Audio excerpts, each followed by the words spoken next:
hello. Congrats. Thank you. Fresh one there for you. Yeah, I think that's better than the crumpled papers I had, yeah.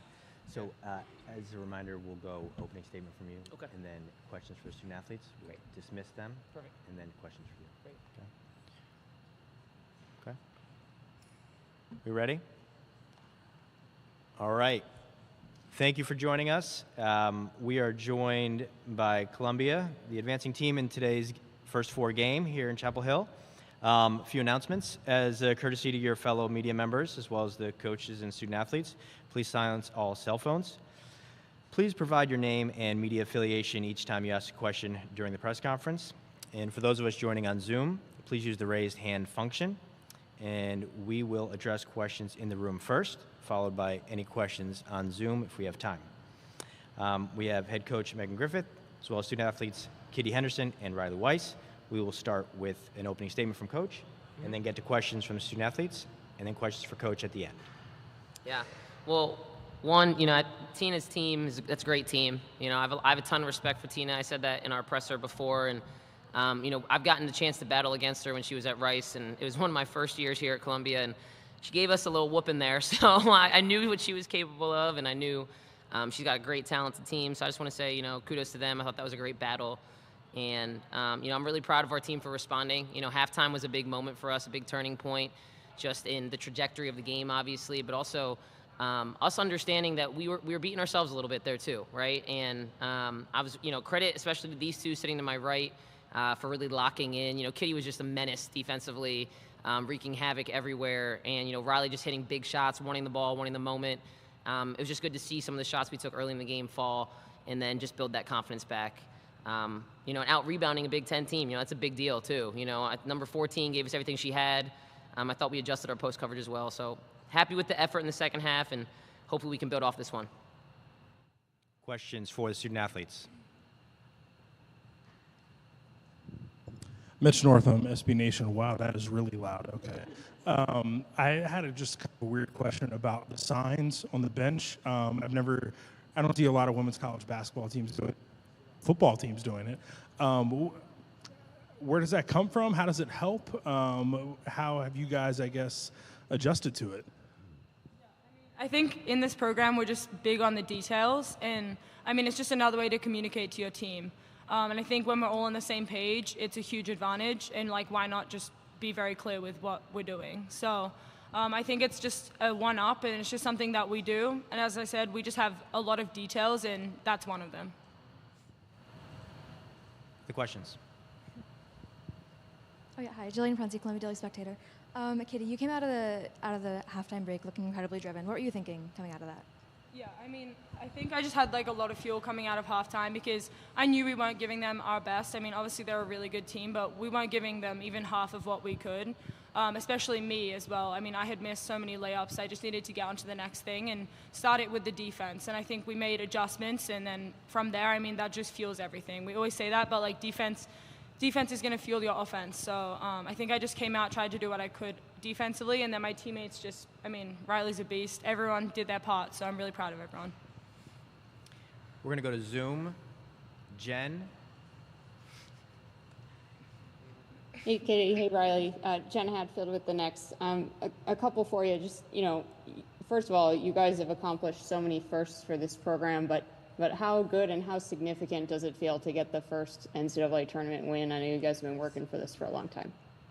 Yeah, this is something we've been working towards all year, and this is, our goal is at the beginning of the year. It's what we set out to do. So, it feels really great to get this win, but after we get this win and celebrate a little bit, we're on to the next thing. We're focused on winning the next game because I know we can make a deep run. We have a ton of potential, and we're not even close to it yet. Other questions in the room?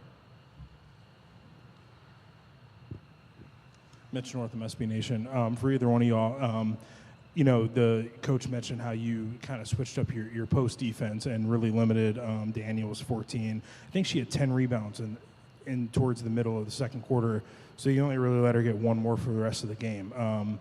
How'd you do that? Is there a sign for don't let her get any rebounds? Yeah, no, it's a big stop sign. No, but I think Perry really stepped up. I mean, she was just a beast on the boards. She was jumping up, getting everything.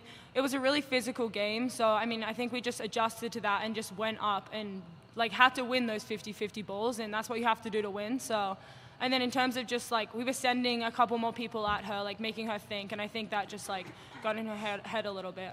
Yeah. All right, we'll go back to Zoom. Madeline on the Zoom.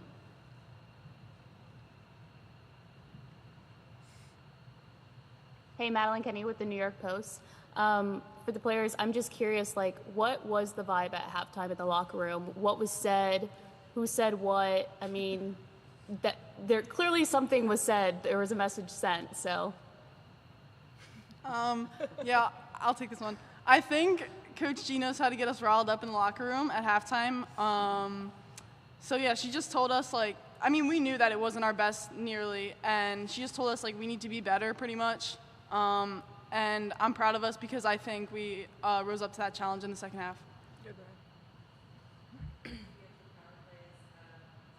Riley, tell me about that shooting groove you got into in the second half. How did that feel? Did you sense that was coming at halftime? And how'd your Kitty, I'd love to know how you found her and what it means when she gets on a roll like that. Yeah, I mean, my shots felt really great, and my teammates, you know, they do a great job of finding me the ball, and then the coaching staff tells me to keep shooting, make or miss. So just moving on to the next shot, make or miss, like, I'm going to shoot the next one. So my shot did feel good, though, yes. Yeah. I mean, I just love when Rye plays with confidence. No one can stop her. She was a beast, like I said. I'm really proud of her, and she's gotten so much better at, like, knowing when it's her time, and that was today. So, boom. All right, back to the Zoom. We'll go to Rob. Hey everyone, Rob Brown, Ivy Hoops Online. For both Riley and Kitty, yesterday when I talked to Coach and said, what's the big difference between your two teams? And it was speed and physicality. Can you both talk about how that was the big turning point for tonight? Yeah, I mean, I think in the second half we just sped them up a lot more. We stuck to what we were supposed to do, and it worked. But also I think, like I said, it was just a really physical game, and we were ready for that. We go to battle every day in practice with our scout guys. They prepare us really well. So we were ready for a physical game, and we just needed to get out and run and get steals on defense and let that fuel our offense, and I think that's what we did in the second half. Yeah, Kitty said it well, but I think in the second half we did a better job of pressuring them and turning the ball over. So yeah, that fueled our offense, and that's what got us going. Thanks. All right, another one from the Zoom. We'll go to Howard. Howard Megdal from the Next and Lockdown Women's Basketball. Riley, Kitty, congratulations to you both. Wondering if it seems like the major difference from last year to this year is you both have NCAA tournament experience, and I'm wondering if there was a moment in each of these games where you felt that experience kind of manifest itself. I think last year was like a ton of emotions going on, you know, it being our first time in the tournament. Like, we were just so happy to be here. And I think this time being our second time, we're super focused. Like, we know we belong here. And yeah, we're really focused on the games and giving our best every game and winning. Yeah, and I think, like, we just stayed so connected today. We weren't getting caught up in anything that was going on, any distractions. We were just so connected, no matter whether the shot went in, out. We were so connected, getting on to the next thing. Coach G kept talking about, like, dominating the next decision, and I think we did that really well. So I was proud of us. Yeah. All right, we'll go back to Jen on the Zoom. Riley, for you, you know, just want to ask you about Kitty real quick. You know, when Kitty comes out at halftime that determined and starts kind of, you know, doing her thing there, getting to the hole, all that stuff, like, how much did that kind of lift everybody else up in terms of, like, being able to kind of follow the leader there and get going? Yeah, I mean, Kitty's an amazing leader. She's like our engine. We go as she goes. So it's great to play alongside her, and she's at her best when she's being aggressive and looking to score as well. So yeah, it's great to play alongside her. Any other questions in the room? Thank you, Kitty. Riley, you. congratulations. Bye. All right, questions for Coach in the room.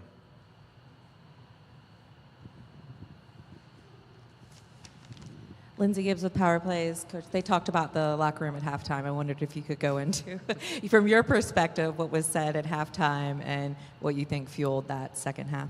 Yeah, they heard what they needed to hear. I'll say that. But, it's like even, we could hear, it's just, I think we gave confidence to Washington, and they should be confident. They're here. They're the tournament just like us. And, I just said to them, I'm like, you're just getting punked right now, basically, and we even heard their players being like, we should be up 30 right now, and so I'm like, all right, cool, bet, so we tell our team, like, hey, listen, this is the game. They think they should be beating you by more, and for them, I think the sense of pride like came back into their heads, and there's nothing wrong with that. Like teams do that. That's players. They're players, right? And I said to them, I'm like, listen, like you need to realize like this isn't about them. This is about us. This is about what we're doing. And you got to realize, like, blue heads, we talk a lot about blue heads, red heads. We were being red-headed in that first half. We were making chaotic decisions, erratic, throwing the ball around, not trusting our process. And having a blue head is all about clear, confident decision-making, honestly, and, trusting. And so we kind of wrapped it up with that, nice little bow, and then came back out ready to attack. Mitch North from SB Nation. I'm asking about the signs again. I'm just kind of curious, like, where that came from and how hard or easy it is to kind of coordinate all that. Like, you have players and coaches raising them and flipping them, and how that helps your team. Yeah. So, I mean, I think the game of football is, like, really intriguing, right? Because there's so many details and such a high level of communication and coordination that happens. There's people that are having signs and hats that are throwing the other team off. And, I think we've learned a lot from that. And we said, like, as a staff, and I give a lot of credit to Coach Ali Bassetti on my staff, she was like, what if we created signs for them? If we're going to be this multiple press team and we want them to have a greater awareness of when we're about to be in the bonus or they're about to be in the bonus, why don't we just visually show them? I'm a big believer in communication. I think the best teams, the best leaders communicate at the highest levels, and that's really hard to do just verbally. So we were like, all right, let's visually bring that in. So there's a nonverbal and a verbal for everything that we do and every way we communicate. Coach, last year after going out in the first four, you insisted you'd be back. You came back, you won. How does it feel to be another part of Columbia basketball history in that way? I mean, this is my home, right? This is home for me. This is my alma mater, and it amazes me what we can do when we have great people understanding why we're doing what we're doing. I just think you can do so many hard things together, and that's like the greatest reason that I'm coaching. Is I want to teach these young people how to do hard things together, and that's I think somewhat lost in society right now. And honestly, I'm blessed that I get to do that. That Peter Pilling, our director of athletics, hired me when I was 30 years old to lead this program.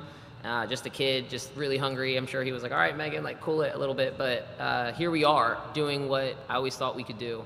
So again, just it's special just seeing a group come together and do hard things together. All right, we'll go to Madeline on the Zoom. Hi, Megan. It's Maddie Kenny. Seeing Riley just have the second half that she had, I think she had 19 points in the last two quarters alone. I mean, she really provided an offensive lift for you guys. How have you seen her just evolve throughout this season, and just what makes her ready for these big time moments? Mm-hmm. Well, Riley is, she was a prolific scorer throughout her entire high school career, and that was something we knew we would get from her, but it was teaching her how to play the next game, right? College basketball, high school basketball, they're like two different games. I don't even know if they're the same sport.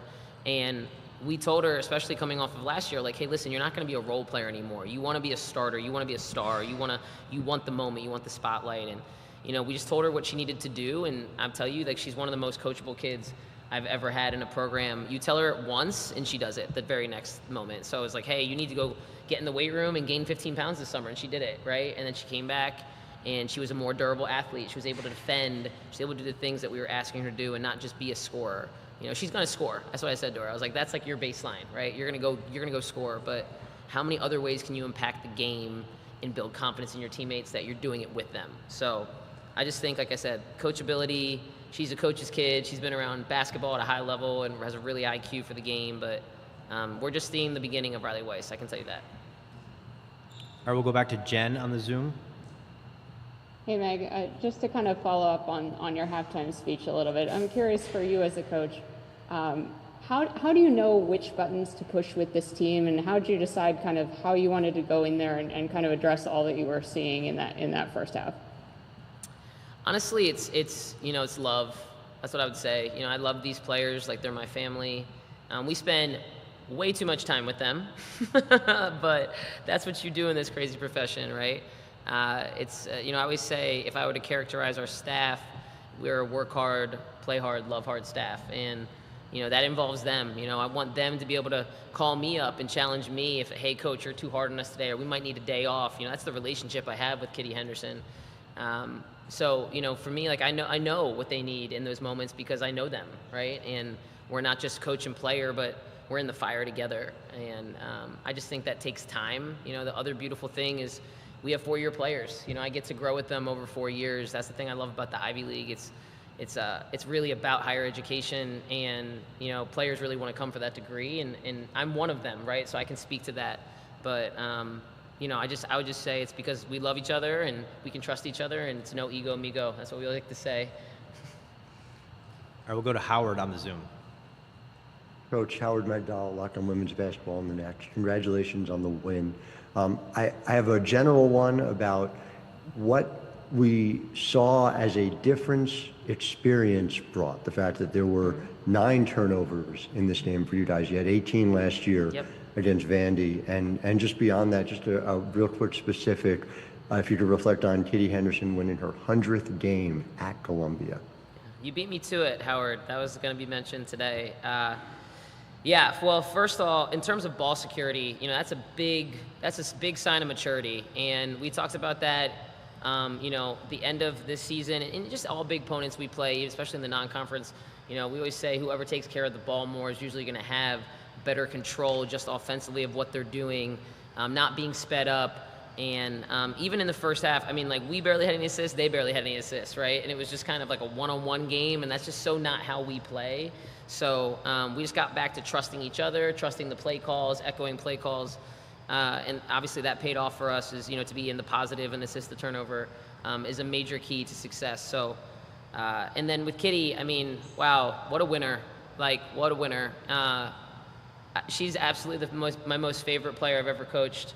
I love Abby Shue. Everybody hear me say that, but wow, Kitty's a winner, and she's the winningest player that's ever played at Columbia.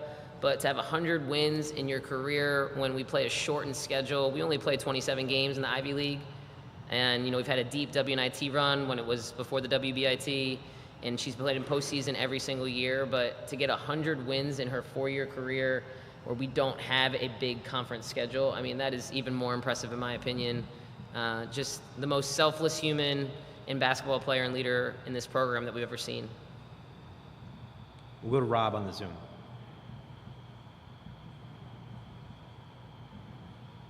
Hey, mate, congratulations. Great win. The big three for Washington had 31 points, 14 rebounds, and only 4 turnovers in the first half. But then they were down to 23 points, 6 rebounds, and they were up to 8 turnovers. What specifically did you all do to create that situation? Yeah, well, first half, honestly, we were really trying to close off the exits and let 14 go to work, and she went to work. And so we, halftime, we just said, listen, we got to be better in the gaps. We got to move on airtime.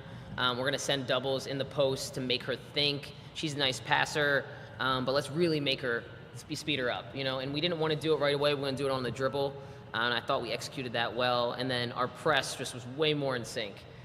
Talk about, again, they're major ball handlers. Zero is a really special player. Wow.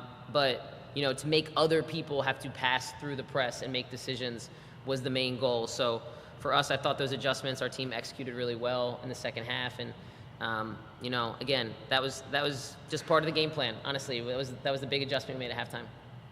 All right, last question, Madeline. I know Riley and Kitty and Cece always get a lot of praise and credit for what they do, as they should, but Perry Page, she does a lot of the little things really well, and I'm just thinking about that last rebound where she went from literally the 3-point line and hustled to jump 5 feet off the air to grab that rebound. How important is it to have a player like that just does all those things that you need for her to do? Perry, another player that I just think you're seeing the beginning of Perry Page. She is a force, I can tell you that. And I was just so proud of her. I said to her today, I was like, just go be you, stop trying to conform and do everything perfectly. And, she's, again, such a special human. She has her own business, and she's got an internship with the NBA already this summer. Like she's just that kind of a human where she wants to be so good at everything, wants to be so good at life. And sometimes I'm like, just be a basketball player. And today I thought she really embraced that well. She was super present, super focused. And she was like, I'm guarding 24. I'm guarding 24. I'm like, all right, let's go, Pete. So when I see that version of her, sky's the limit. She's got such a bright future in this sport ahead of her. And, I've told her, I was like, you're going to be our best player next year. Riley's going to be Riley, but you're going to be our best player next year. And I'm like, just don't wait. Why wait? It's March right now. Let's enjoy this while we can together with your seniors that I know she loves. So, she's a force. I can tell you that. Coach, thank you. Congrats again. Thank See you. tomorrow. Thank you, everybody. We'll be back shortly with Washington.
We are joined now by Washington head coach Tina Langley, student athletes Delia Daniels and Savia Sellers.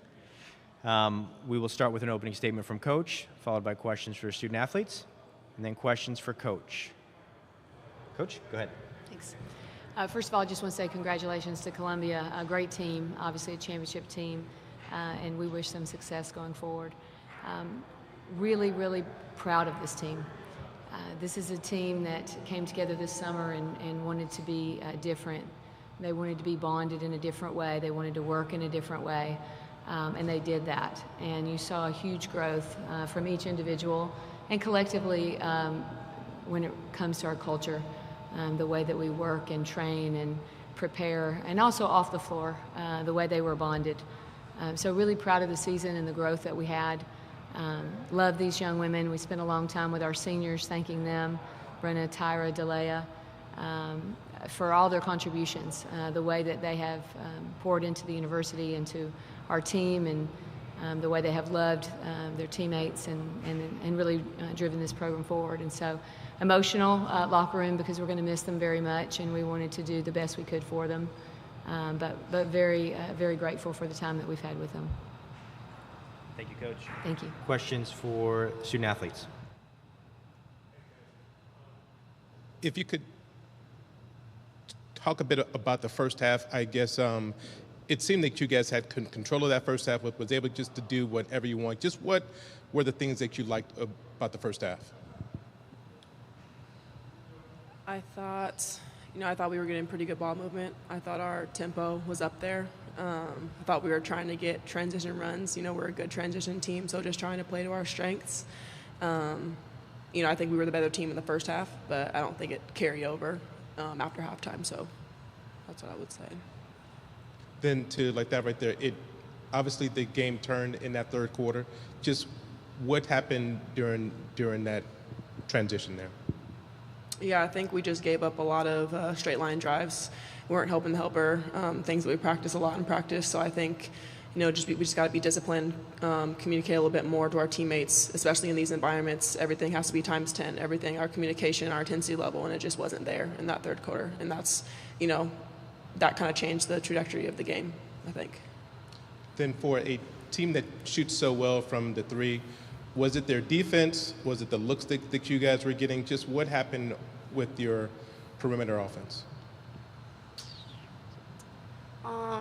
I don't think we got as many attempts as we usually get. I thought they guarded the three-point line pretty well. And we also just missed some shots. So part of it was our defense, and part of it we just missed some shots that were wide open. And just any big takeaway from the season, just what are the things that you're going to remember from the season? D? I think, obviously, just like the relationships, like these are my sisters for life.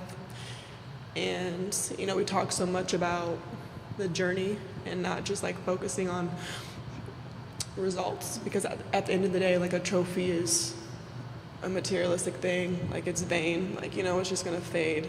But these relationships are gonna last forever, and I've learned so many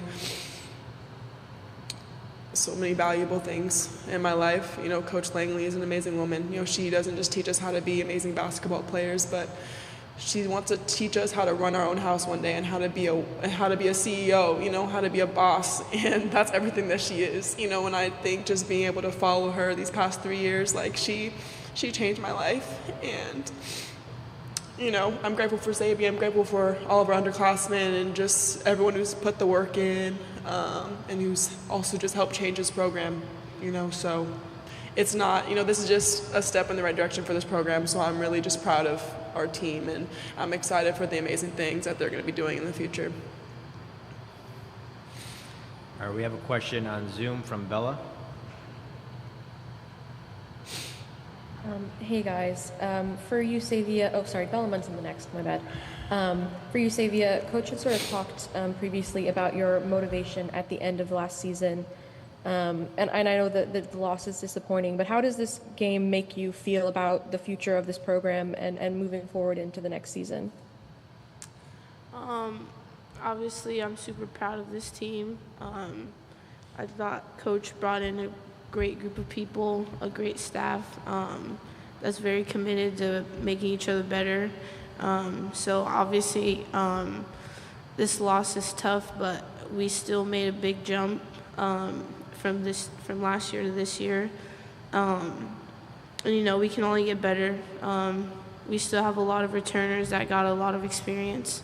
And like we did last year, we got a whole summer to put in work and get better, make each other better. So I'm just excited for what we have to bring next year with the group that we're going to bring in, and then with the returners. So I'm excited, and I'm just super proud of this group this year. Bella, we'll go back to you. Thanks. And just, I know it didn't come off in the end, but after sort of Columbia had their big run, you did come back and tie the game and really make it close at the end. Could either of you just speak to your fight at the end of the game, and maybe particularly those big 3-point shots from Elle? Yeah, I thought we came in the timeout and were very locked in and trying to execute the play. Obviously, Elle's an amazing shooter, so that's what she does. She came in and hit a 3 for us. And even the second 3 was a good look. Obviously, it didn't go in, but I still thought we came in and executed the play from the timeout that we were supposed to. I will go to Charles on the Zoom. Hey guys, Charles Hamaker with Circling Seattle Sports.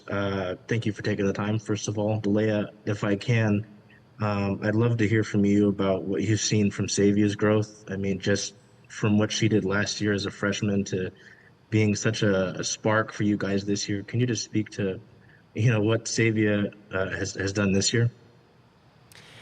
Yeah, I think when Xavier came in as a freshman, I just knew that she was different. than a lot of other point guards in her class, and she can score at every single level. There's not a lot of things that she can't do, and I think just seeing the fact that she's only a sophomore, she had her upside is just crazy. And she just seeing where she was at the beginning of the season, hanging with the big dogs, quote unquote big dogs, and she was just doing her thing, and I'm just so proud of her. I'm proud to be a part of her journey, a small part of it.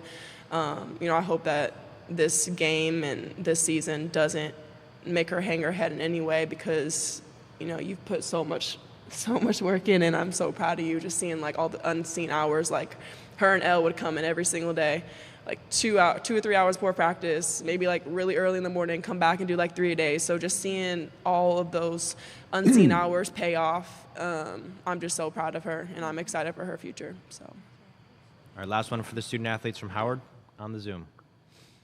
Howard Megdal, the next in Locked On Women's Basketball. Savia, Delea, congratulations to you both on the season that you had.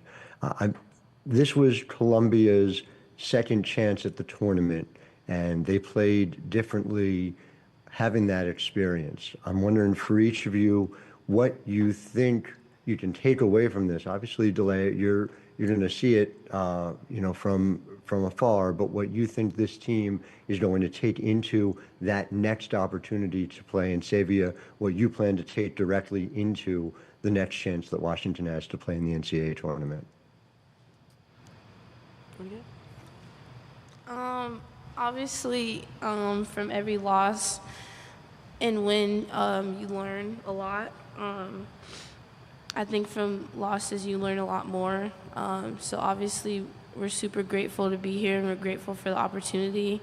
Like I said, we have a lot of returners, and we're going to learn and grow from it. But yeah, Columbia came in, played hard. They were in this position last year. And, they wanted to fight for it, which they did. But like I said, we're going to learn from every loss that we have.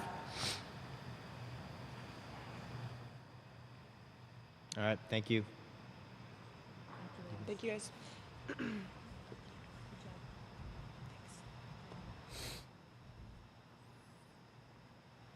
All right, questions for Coach.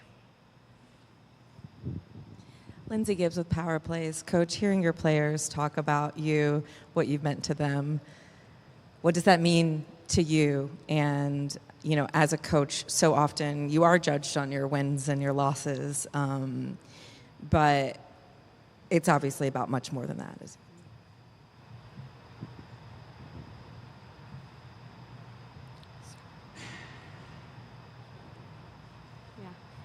It's hard to sit here with them because the loss is mine.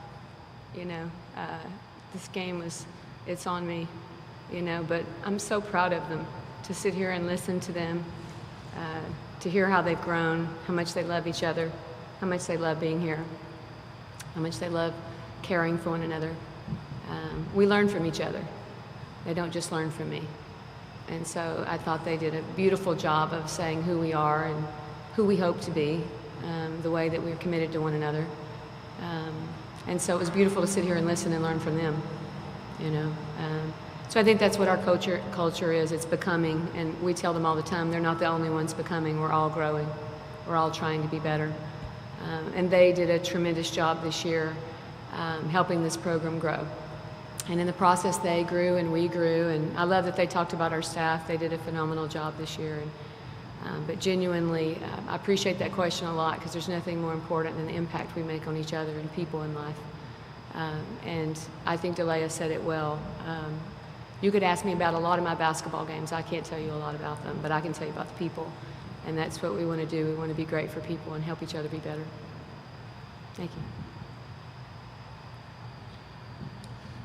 you. In that third quarter, was there any particular momentum swing that you could sort of, obviously the game just ended, but that you can maybe think back and say, that's where things turned? Yeah, I thought they did a great job. They said it of straight line driving us, really going the basket hard. We both had a similar game plan to start the game, which was you won't beat us from the three-point line. And so it was interesting to see us both adapt to that because they shoot the ball well, we shoot the ball well. And, you know, in the second half, the first half, I thought we came out and we went inside and we attacked the rim. We were the aggressor, straight line drives. You're not going to get a lot of assists if people don't help off very much. And so, obviously, in the second half, they did that, and we did not adjust as well. And so, you know, breaking down, guarding the ball offensively all year. And one of the reasons we've been really good all year is how well we share the ball. Very unselfish team. Defense has gotten us in several games, and it's an area that's why in the end this is completely on me. You know, we had to be better defensively than we were, and that was through the whole season. The growth that we had there was not as fast and not as strong as it was on the offensive end, and I think that showed in the third quarter. How surprising was it to you that you guys just weren't able to really get it going behind the arc? Yeah, well, again, game plan. I thought that was a good job. It didn't help off us a lot. But we also lost our tempo, which when we go downhill fast, even if you say you're not going to help, there's going to be, you know, some attention to the rim. And I thought their 1-2-2, their press, you know, made us slow down a little bit. Even when we broke it, we stopped, and then we tried to run half-court offense, and we play at a faster pace than that normally. And so, again, needed to find our ways to pick up the tempo again, and I think that could have given us some better looks. You guys were down 3, 12 seconds left. Just your thoughts on the play that you drew up and how it was executed, and how did things look? Yeah, the first 3 that we hit was a good shot. So we tried to take the play and tweak it a little bit and see if we couldn't get another option for a 3 and not just the 2. We have 2 options for a 3 in the first play, knock a 3 down, and then the second play we ran it was supposed to be a similar play. And I should have just rerun the same play. Because they knew it and it worked well the first time, and there's another couple of reads in it, and so probably tried too much to adjust based on if I thought they would know the play or not. Then obviously this game just ended, but how do you think you'll build off of this season, this run here, and to like use that over the off season and then for next season? Yeah, building is about people, you know, and we've got great people. I'm so fortunate. This group it's a blessing to go to work every day. You know, our staff said that when they were talking to the team, like they bring joy to the room. We bring joy to each other. And, you know, you want to be your best for each other when you have that environment. And so I know who they are. I know what they did last summer. It was really remarkable. I haven't seen work like that. It's old school. You know, it's accountable. It's growth mindset.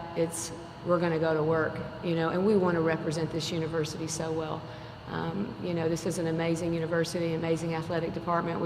We want to show up and be better for each other, for our university, for our city. Our city was incredible to us this year. They came out and supported us so beautifully, the fans filing down to the main floor and just spending time with the young people in the city. And so, you know, I think just seeing that this year really inspired our young women as well, and tied them to like, this is bigger than basketball. I'll never forget in the Iowa game, we had a young lady, we love her, sitting across from us, and we got beat pretty bad by Iowa that day. And she was waiting for us in the locker room with these bracelets, and she's fighting cancer, and she's 12 years old, you know, and this is bigger than basketball, you know, and so I can't wait to see them this summer because they know that. All right, we'll go to the Zoom. Bella. Hey, Coach. Bella Munson with The Next. The team had done a really good job with the press break in the first half and managed to get some easy layups out of that. In the second half, it seemed to give you more trouble, and there were just a lot more turnovers in the second half. Just what would you attribute that to, and was it something that Columbia did particularly well? Did the team maybe get too high off the strong first half? What would you say? Yeah, I think when they got some easy baskets, I think we were kind of stung by it, you know, and I think they knew we were giving up layups, and that's a problem. And so obviously they took a moment to recover. We talk about next play speed a lot. We talk about, you know, how long does it take you to move on to the next thing, and I thought our next play speed wasn't very good. And that affected our press break, so we couldn't get in it, and it was a very simple press break, and then we kind of left Savvy on an island there. And that slowed us down a good bit. So really it was just, I feel like it was the way we responded to adversity from the defensive end of the floor, really kind of bleeding into the offensive end of the floor. All right, next we'll go to Charles on the Zoom. Hi, Coach. Charles Hammaker with Circling Seattle Sports. Would just like to ask you, I know we've talked to her about her so many times this season, but since she's played her last collegiate game, can you speak to Delia Daniels' impact further on this program and its culture and what it'll be going forward? Because I feel like you would share the sentiment that there's a lot of excitement with this program, even, after a tough loss like this. Y'all are getting me. What do you want more in life than to make impact? You want to impact lives. You want to impact the game. You want to impact people. And she did that. And so she impacted us all deeply, and will always. Delia is an incredible, incredible person. Just tough, but also incredibly caring. And you don't see that the way she displays it. And it is an incredible example to our team.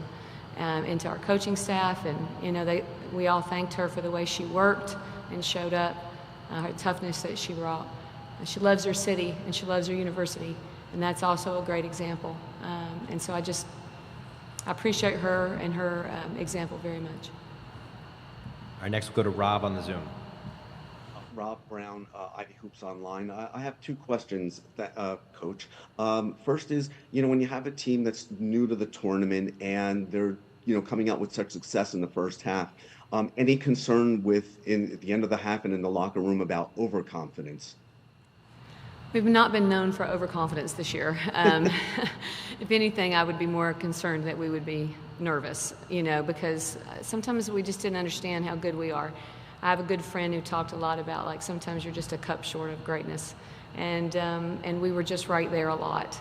And I think that's something I was concerned about in the locker room. So the punch that we took might have made us doubt a little bit. And it's an area that, again, I want to continue to grow us as women and as leaders. We talked about this. Our theme for the year was competitive stamina. You show up every day and you've got to go through hard things, and it doesn't matter if you get a call of parents dying, your child was up all night, whatever that was, you have to show up and you have to be the best you can. So competitive stamina is more than basketball. It's being stronger a little bit longer. And so we went to that halftime, and we were just trying to give them confidence to continue to do the same things that we had done in the first half. We knew there'd be a few adjustments, but felt like that it was going to be a somewhat similar game, and it was somewhat similar. So just continue to respond to adversity with confidence and belief, understanding who you are and how good you are. And I'm excited for us to keep learning that. All right, last one, we'll go with Rowan. Shaver, the next Encircling Seattle Sports. You touched a little bit on Delia and what she brings to the culture, but can you touch a little bit on her performance tonight, double-double going into the half, and then also what would be your pitch for Delia Daniels moving on to the next level? If you were talking to some WNBA GMs, what do you see from her going to the next level? It's a great question. Delia is a pro. She may have finished the season, at the top of the ratings for field goal percentage. She worked on her three this year. Look at her three-point percentage, her field goal percentage, her defense. She can guard 1 through 5. She's an incredible leader, understands the game, studies the game, works. It's just somebody you got to have in your locker room. And I remember when I met Delia, we met like 3 times for 2 hours at a time, when we were trying to decide if this was a good fit, and that is it for her. She wanted to be a pro, she wanted to be a leader, she wanted to win at Washington, she wanted to bring Washington back. Think about that. One person, and she's like, I want my university to be back, where it can be, where it belongs. And she came in and helped change a program. And so when you think about who you want to bring into your locker room, that's who you want to bring, because it was bigger than her. And it always will be for Delia. It will never be about her. It will always be about the program she's a part of, the people that she's living life with. And so what a great example. Coach, thank you. Thank you so much. Congratulations on a great season. Thank you. As a reminder, Hammond Communications will post a recording of this press conference in the NCAA Digital Media Hub at ncaa.veritone.com.